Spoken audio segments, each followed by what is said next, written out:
Hello insiders, সবাই কেমন আছেন? আশা করি সবাই ভালো আছেন। তো বন্ধুরা, আমরা যখন প্লে স্টোরে গিয়ে কোনো অ্যাপ্লিকেশান ডাউনলোড করি তখন আমাদের একটা প্রবলেম হয়। কি প্রবলেম? যখন আমরা কোনো অ্যাপ্লিকেশন ইনস্টল করতে যাই তখন আমাদের কি লেখা ওঠে? শুধু ডাউনলোড লেখা ওঠে। এরকম দেখুন, এরকম খালি ডাউনলোড দেখায়, বাট ডাউনলোড হয় না। এক্ষেত্রে কিন্তু আমাদের অনেকটা প্রবলেম হয় কোনো অ্যাপ্লিকেশন ডাউনলোড করতে। এরকম শুধু ডাউনলোডিং দেখাবে কিন্তু ডাউনলোড হবে না। তো হ্যালো ফ্রেন্ডস, আপনারা কি করে এই প্রবলেমটি সলিউশন খুঁজে পাবেন আজকে এই ভিডিওতে আমি আপনাদেরকে দেখাবো। তো এর জন্য ভিডিওটি একদম ফার্স্ট টু লাস্ট দেখতে থাকুন, স্কিপ করবেন না, কারণ স্কিপ করলে আপনাদেরই লস হবে। তো চলুন ভিডিও শুরু।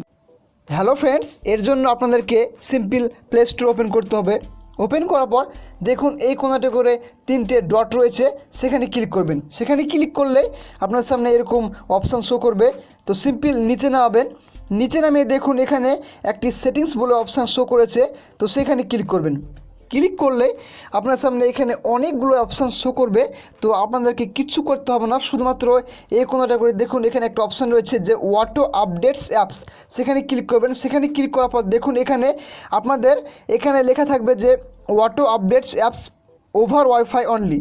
তো আপনার সিম্পল সেখানে ক্লিক করে আপনার সেকেন্ড নম্বর যে অপশানটি রয়েছে যে auto updates apps at any time data charges may apply, তো সেখানে ক্লিক করবেন। সেখানে ক্লিক করার পর আরেকটি অপশান আপনাদের ইনেবল করতে হবে, সেটা হচ্ছে যে নিচে নামাবেন।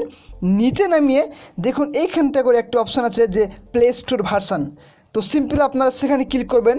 সেখানে ক্লিক করলে আপনাদের যদি ভার্সানটা প্লে স্টোরে যে ভার্সান রয়েছে সেটা যদি পুরনো থাকে তাহলে কিন্তু সেই প্রবলেমটা আপনি ফেস করবেন। তো তার জন্য আপনারা কী করবেন, দেখুন আমার অ্যাপ্লিকেশনটা কিন্তু Google Play Store is up to date, মানে আমার প্লে স্টোরটি আপডেট করা আছে অলরেডি।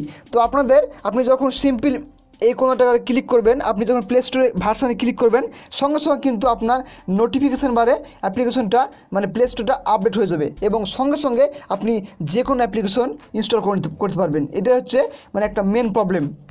তো আশা করি আপনাদের কাছে ভিডিওটি অনেকটাই ভালো লেগেছে। যাদের এরকম প্রবলেম হয় তারা অবশ্যই কমেন্ট করে জানান যে আপনাদের এই প্রবলেমটির সমাধান পেয়েছেন কি। আর যারা ভিডিওটি দেখছেন প্লিজ একটা লাইক করে দিন, আর অবশ্যই কমেন্টে জানান যে ভিডিওটি আপনাদের কত % ভালো লেগেছে। Thanks for watching, take care.